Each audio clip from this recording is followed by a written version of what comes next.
stato un lavoro enorme, faticosissimo, però la gioia di poterlo fare a Mantova, in un luogo gonzaghesco, splendido come Palazzo Ducale. L'occasione, diciamo, ce l'hanno data sia l'amministrazione comunale che la direzione di Palazzo Te, ai quali siamo non grati di più.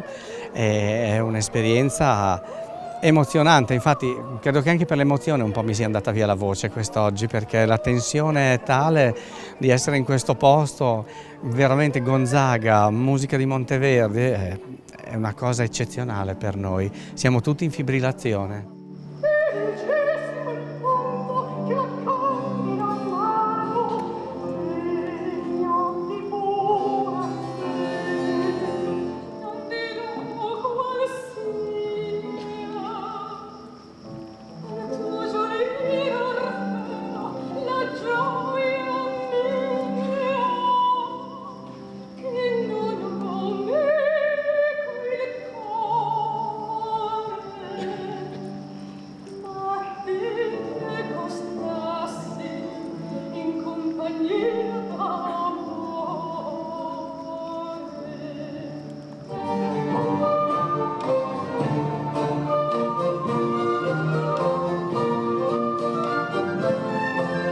Tratta dal racconto della favola di Orfeo di Poliziano, viene data il 24 febbraio del 1607 a Palazzo Ducale con un successo incredibile. È la prima volta che si vede un melodramma vero e proprio e di conseguenza questa favela toscana ma musicale, come le dicevano allora, no? Cioè cantata, ha stupito completamente e ha dato il via a tutta la storia dell'opera italiana in pratica, e quindi è una pietra miliare fondamentale. Poi ricordiamoci sempre che Monteverdi è un genio assoluto.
Abbiamo il nostro Marino Cavalca alla direzione con questa Vivaldi Baroque Ensemble, grande orchestra di professionisti e specialisti del barocco, i costumi magnifici di Giampaolo Tirelli perché sono meravigliosi davvero, e poi abbiamo il nostro mitico Alessio Aldini che ha fatto tutte le parrucche, vedrete che stupore, rifacendosi anche lì all'iconografia e quindi a parrucche acconciature dell'epoca gonzaghesca straordinarie.